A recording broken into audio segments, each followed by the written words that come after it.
The Ironing Maidens respectfully acknowledge the traditional custodians of the lands on which we live, play and create. We pay our respects to elders past, present and emerging, and acknowledge that sovereignty has never been ceded. Hello and welcome to The Ironing Maidens, a soap opera podcast. Today's exciting episode is called Strike While the Iron is Hot. Well, how do you like it? There's only one word for it. Terrific. Hi, I'm Melania. And I'm Patty. And we are the Ironing Maidens. We're here to iron out the wrinkles in the crinkly old patriarchy. We're going to fluff your fabric and fabule on your future. But first... What are we doing here? What are we doing here? Well, you might know us from our electronic shows, but today we have a new show for you. It's a live podcast. We're conducting a research project, exploring our usual favourite themes of domestic labour, technology and the history of women in electronic music. Yes, these are the things that keep us up at night. But first, just a quick warning, this episode does contain references to domestic violence. If the content raises any issues for you, please contact Lifeline Australia on 131134, and you'll also find resources on our webpage, which is www.ironingmaidens.com. So, we've employed Alex, who is the daughter of one of our old uni friends. And Alex is our new research assistant. Employed usually means you pay somebody. Yeah, we'll give you an Uber later. After, yeah. Alex is studying marine science and law. Which I don't know how that actually qualifies them for ironing, but, you know... They'll be fine. They'll be fine. And even though they're getting political now that they're at uni, Alex doesn't actually identify as a feminist, which is interesting. But anyway, she's super keen to help out with our project. So today we're going to send Alex off on a mission to find out why women's work is still so undervalued in 2021. And to do that, we're sending Alex back in time, down the kitchen sink. Well, literally, to the 24th of October, 1975. We've built Alex a field recorder using a repurposed steam iron. Yep, in typical Ironing Maidens fashion. Now it has interdimensional streaming capabilities, so we can hear all of Alex's adventures. In real time. Cool. So, you just need to hit that steam button to start recording. Cool. Okay. Yep, You cool. got this? I got it. Good luck. We'll see you when you get back. Okay, Ironing Maidens. Don't forget to be back by 4 o'clock. I've got that appointment for a share house. Pressing steam now. Oh, ow, that hurt. Ironing Maidens, I'm going to make you sit through that WHS induction that you made me do. Okay, I've landed. I wonder where. The adventure begins. It's dark in here. No idea where I am. I slip my phone out of my shorts and turn the torch on. I seem to be in a storeroom of some kind. There are cardboard boxes stacked on shelves. They've got some foreign language on them, as well as English. Where am I? Wow, what's going on? It's crazy out here. Looks like a factory of some kind. Oh, and it really stinks. There are kids running around everywhere, some men in suits operating machinery. Well, trying anyway. They look like they've got no idea. And there are these tins piling up on a conveyor belt. Tins of what? Fish? This is a fish factory? So glad I don't eat fish. Oh, the smell. Hang on. There's a bloke coming over to me. He's carrying a baby and it's crying. And he doesn't look happy. He tries to give me the baby. I can't understand what he's saying. He's realised I don't understand and switches to English and is calling me girly. He tells me to take the baby, feed it, change it, whatever, and take care of the other kids too. No way, mate, not my job. I've already got a job to do. I'm supposed to be finding out why women's work is still undervalued. Ironing Maidens, I'm onto it. I'm out of here. Oh, wow, the sunlight is blinding. And it's freezing. I had no idea when I got dressed this morning that I'd end up, well, wherever I am.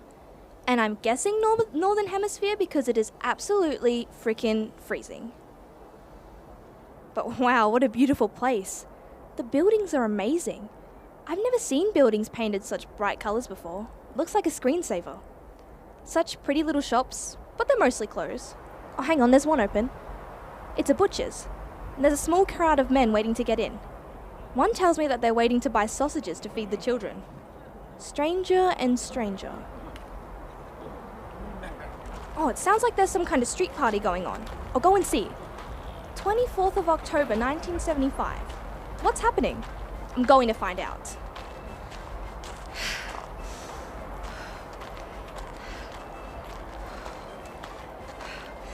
Still recording? I can see the crowd at the end of the street. I'm almost there. Wow. The street has opened up into a huge square, and it's absolutely packed with people. And they're all women. Thousands and thousands of them. They're holding up banners and placards. Strange language again. It's like SBS IRL. And I can see the woman symbol with the fist on a lot of them. And I can see the date too. So whatever it is, it's huge and it's important. There's a woman just near me with a kid on her shoulders. I'll ask her what's going on. Excuse me, do you speak English? Yes, of course. What is this? What's going on? Well, it's the women's strike. Haven't you heard? No. All the women in the country have gone on strikes. Women's Day Off, they're calling it on the radio.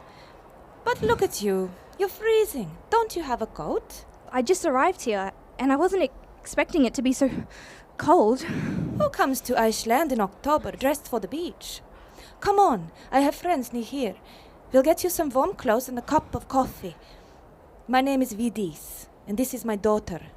I'm Alex. I'm visiting from Australia. Oh, welcome. You've picked a great time to visit.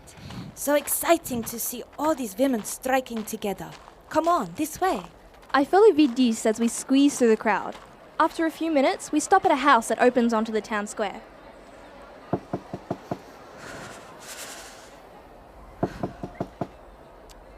Maybe they're not home? Yes, they are home. They are just checking to see it's safe to open the door. I wonder why it's not safe. Vigdís tells me to hurry up. Fjutefars, Alex, fjutefars. I follow her inside. But what's going on? Fjutefars. Still recording? So here's what I can see. We're crammed into somebody's tiny lounge room. So retro. There's a TV in the corner. Wait, is that actually black and white? I have never seen one of those. I bet you can't Steamcast to it. I just made that up. Anyway, the sound's muted, but it's showing footage of the strike outside. A few little kids sit on the floor playing with wooden toys. I watch as half a dozen women crowd around Vigdís, hugging her and kissing both cheeks. They're pretty excited to see her. She's a bit old to be an influencer, I think, but she must be some kind of celebrity. Women, this is my new friend Alex. She's visiting from Australia. Oh, Vigdís, please don't introduce me as a she. My pronoun is they. Oh, well, I am a proud she. And apparently, they didn't pack enough clothes, so I thought you might be able to find her, something warm and a strong coffee. Within seconds, there's a snuggly blanket wrapped around me and a hot coffee. That tastes nothing like my usual macadamia latte, but I'm not complaining. Vigdís, what's going on in here? Are you famous? Are you on Insta? No, I'm not famous. Well, maybe a little bit. I'm the first single woman in Iceland who's allowed to adopt a child. There was a lot of media coverage. Vigdís hugs her daughter and sends her to join the other kids. I'm also the artistic director of the Reykjavik... Oh, bless you. No, I didn't sneeze. That's the name. The Reykjavik Theatre Company. We were supposed to be rehearsing this morning, but my female colleagues and I decided the strike was much more important.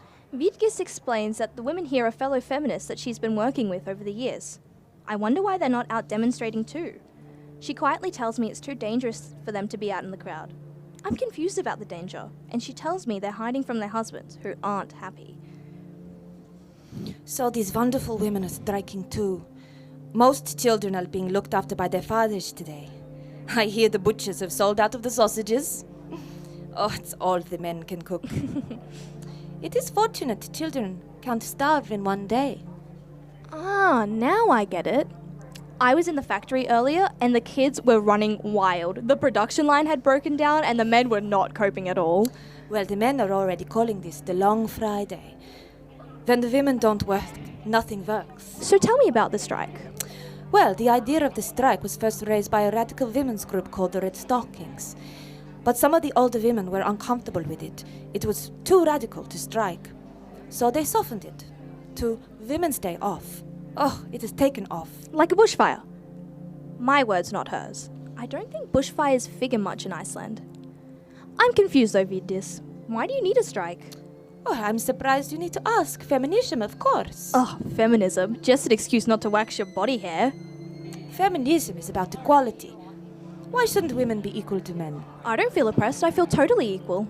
Well, here we are in 1975, without equal pay, suffering sex discrimination, not represented in parliament, and still doing all of the housework. What I can't tell Vigdís is that I'm a time traveller and that she really is my grandmother's generation, and things have moved on in 2021. Feminism was a fight that was relevant decades ago, not now. But what I do tell Vigdís is that feminism just doesn't feel relevant to me. Oh, how on earth can you say that, Alex? Don't you do all the housework at home? No, actually. So who does? Your fathers? Your brothers? No, my mum. Exactly. Household is work divided into pink jobs and blue jobs. In my experience, there are a lot more pink jobs in life. What do you know about neoliberalism? Well, there's neo and liberal. You are living it and you don't even know it. Neoliberalism puts the individual at the center of society. That's when society becomes just an economy, and that is not helpful to anyone. Every other person, every other woman becomes your competition. Hey, I know what you mean. My frenemy Katie has like way more followers on Insta than me, and she's like getting some great free merch too. See these sneakers? Yeah, they're worth $300. Cost me nothing. The company sent them to me so I can like promote them. They're sending me a new pair like every month. I'm gonna be an influencer, just like Katie. Influencer? Frenemy? You say the strangest things. But isn't this wasteful? A new pair of shoes every month? Oh, no, it's okay. They're vegan. Regardless, overconsumption is no way to nurture a society, and that is what this strike is all about. Women working together, and eventually, I hope with the men, to create a better society. What's going on? Ironing Maidens, it's crazy in here. Men have burst in from the street and they're pulling out the women, dragging them out by their hair. The kids are crying and look, now the cops have arrived. I need to get out. Get out of my way. I'm running for the door. There's a man blocking it. He swings around. No, don't hit me, no! Oh no! Alex! They've been sucker punched! Will they be okay? Will they develop amnesia? Find out after these messages from our sponsors. Yeah, true. Just because a black fellow wears a suit doesn't mean he's going to court. Alright. Bye, sis.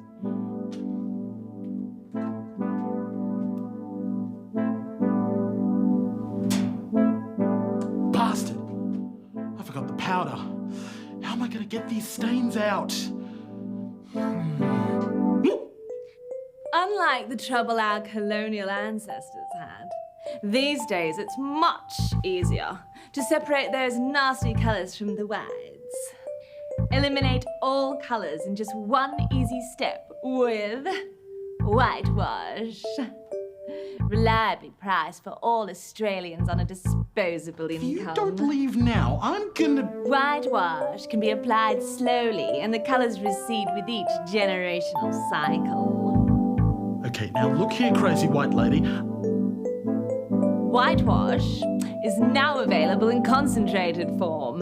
1 cup and it'll erase your coloured problems without a second thought. Look, I'm still here. We're still here.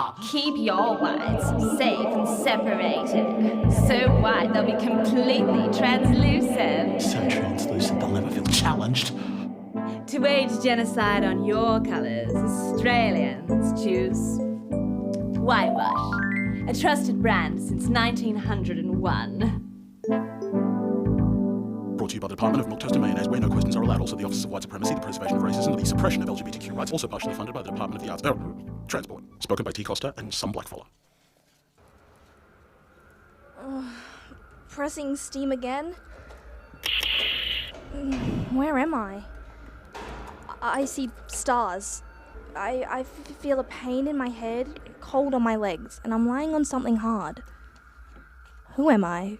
Where am I? Do I have amnesia? I hear a radio. Static. And it sounds like there are kids in the studio as well. The news is all about the strike. The women's strike. I'm starting to remember. Alex Jones reporting again to the Ironing Maidens. I see grey walls, a small window showing a glimpse of blinding sunlight through bars. I look around. A small, blurry figure starts to take shape. It's a woman. She looks like a little grey bird. I focus a bit harder. It hurts to use my eyes. She has bruises on her face. I think I have bruises on my face too. I asked her what happened. Where I am. She tells me that the police brought me in an hour ago, and that's all she knows. She pours me a drink from a flask and offers it to me. It'll make me feel better, she says. Her daughter brought it in for her this morning. It's tea with cow's milk. I start to tell her I can't drink it, but I realize it's something precious to her. I hold the cup and pretend to drink. It's comforting all the same. Freaking out a bit. I guess by now I'm in a prison cell. But why? And Ironing Maidens, how am I going to get out? The woman starts to chant quietly to me in Icelandic. It's soothing, and I think that's why she's doing it. She seems to notice everything. When I've calmed down a bit, she switches to English. She asks about the women's strike. I tell her all the things I've seen and heard today. I think it's helping me process too. She's incredibly sad. She wishes the strike had happened yesterday. Maybe then she wouldn't be here. I ask her why. She softly explains that yesterday she killed her husband. He was criticizing her ironing. Again. And apparently she caved his head in with the iron. She doesn't remember. It's what the police have told her. She says he abused her for years, but she didn't realize it was happening. Started out in small ways, and she was like the little frog in the pot, slowly being brought to a boil, she says. Now he's dead and she's in here. I want to give her a hug. Time passes. What time is it? I don't want to miss the interview with my new housemates. Maybe I'll call them and see if I can reschedule, if I ever get out of here. I pull my phone out. It's 3:30 p.m. I try to SMS, but of course there's no coverage. It's 1975, idiot. My cellmate looks interested in the phone. I'd love to show my Insta, but considering that hasn't been invented yet, I show her photos of my family. Mum, Dad, little brother Cam, the dog and cat. She thinks we all look so happy.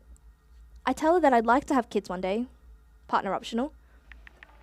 I come across some footage I took at the Women's March for Justice in Cairns in 2021. I tell her about all the marches across Australia, calling for an end to violence against women. She's fascinated by the footage. Women are rising up everywhere. It's a prison guard. He tells me I've been bailed out. I've been bailed out? By who? Oh, it's Vigdís. She's waiting for me outside the police station. I'm so happy to see her. I give her a huge hug, and she explains how she and all the other women at the house took up a collection to bail me out.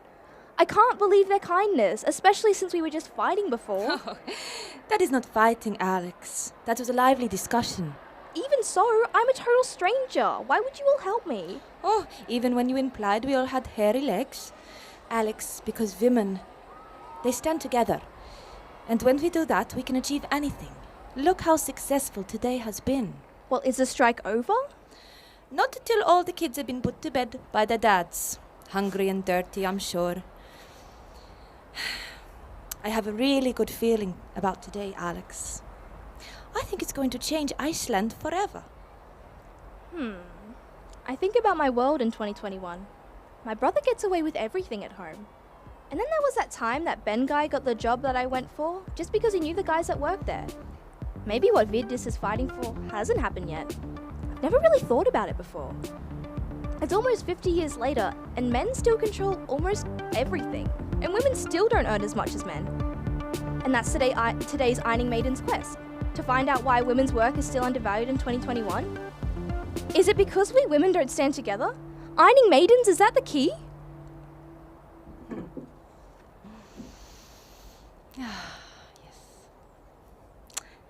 I think that you should run for president one day. Well, Alex, I think that I will run for president maybe one day, as my friends have been telling me to. You should. Jacinda would love you.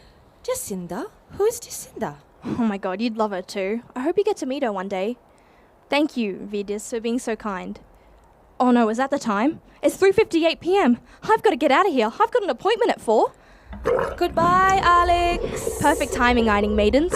It's time for me to go home, but I'll never forget you, Vigdís. Goodbye. Oh, ouch. Really got to work on those crash landings. That was an amazing trip, but now I've got to run. This is Alex Jones signing off. And off Alex runs to meet their potential new housemates. Fingers and toes crossed. And now we return to the Ironing Maidens to hear what they make of Alex's adventures in Iceland. Well, I think Alex did so well this week, marching for equality with the women who started it all. Well, for Iceland, at least. And I'm so proud. I don't know, Alex, you seem to feel that the strike failed because we still don't have gender equity yet, but it's a lot more equal in Iceland now. Globally, they have the smallest overall gender gap. And they're still striking. In 2016, thousands of women all across Iceland walked out of their workplaces at 2:38. Well, why 2:38? Well, because that is the point of the day after which women would be working for free based on the gender pay gap difference at the time, so they just refused. That's brilliant. So we'd probably have to leave before lunchtime, right? We totally would, but I'm up for that. How about it? Should we go on strike? Oh, yeah, yes. Yeah, well, maybe after this, I guess. After the podcast. Okay, cool. Well, Patty, what else changed after the strike? Well, also after that strike, Vigdís went on to become Iceland's first female president back in 1980. She was also the first woman elected in Europe and the longest serving, 16 years. 16 years? Yeah. Wow. And why do you think this strike was so successful? Well, apparently for a non-violent action to be successful, you need at least 3.5 of the population involved in the action. Right, and Iceland had 90%, so that's massive. How could anyone ignore that? The whole country would have just ground to a halt. Like Totally. the banks and the nurseries and the schools, everything Yeah, closed. But not the butchers. Not the butchers. No. That's a pretty effective action, I think. So what do you think? Vigdís, Alex, Melania, should we strike? Oh, yeah. Strike while the iron is hot, I say. Yes. I think so. And considering that in Australia we'd have to wait 26 years from now at the current progress of the slow gender pay gap rate. I think we should start today. Okay, cool. Well, we are the Ironing Maidens, and we're here to iron out the wrinkles in your crinkly old patriarchy. Yep. So pop to our website and buy yourself a fabulous tea towel. Or head over to our Spotify if you'd like to hear more of our music. And get in touch, tell us what you thought of our live podcast and what you think in general about gender equality and ironing. We're always looking for more ironing puns. And so concludes today's thrilling episode, Strike While the Iron is Hot. Stay tuned for the next exciting installment of The Ironing Maidens, a soap opera podcast, when next time the Ironing Maidens send Alex on a brand new quest, who knows where, I don't know either, to discover things unknown. Great. This podcast has been produced by Melania Jack and Patty Priest for Shiny Shiny Productions. Featuring Jaime Moon as Alex. Woo! Tegan Koster as Vigdís. J. Wymarra as the narrator. And in the ad. And written by Annette Moore. Directed by Rachel Terry. With original music by the Ironing Maidens and Tegan Koster. Yes. Cameras by Christina and Leah. Icelandic voice coaching by Dilia Pertistedosh Thorpe. Liz Keane as our production mentor. And this pilot has been made possible by funding from the Regional Arts Fund, Arts Queensland, and our Patreons. yes. Thank you so much for joining us today.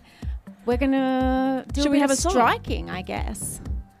Does anyone want to do a little bit of striking? Oh, yeah. Yes. Oh, There's yeah. only one word for it.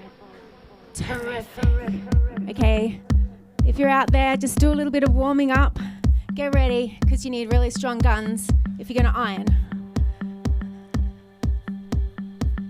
Just make that iron look a bit more dramatic, shall we? Ready?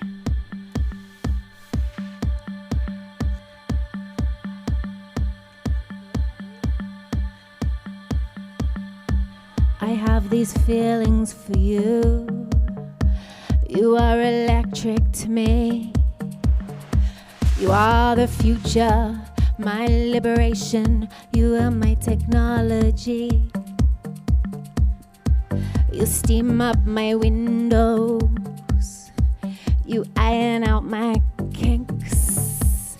You get me going, you get me burning, and I don't care what the neighbors think.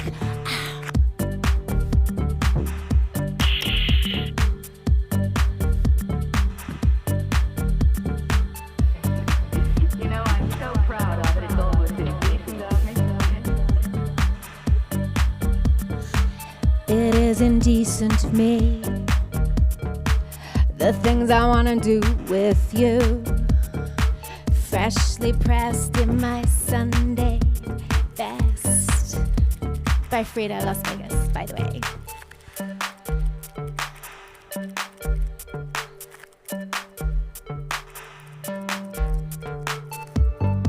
I woke up this morning and the light coming in through my bedroom window was shining straight on you, my little sunbeam. I've been dreaming all night of dream pools and whirlpools and my bubbling Cambrook.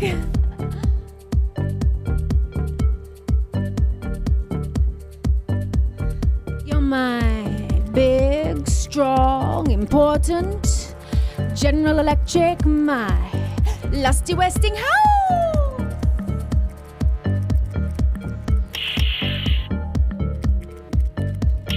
I went to a party last night. The girls, they said, "Oh, Betty, we do love your lamingtons. Can we have the recipe?" I said, "I don't bake recipes.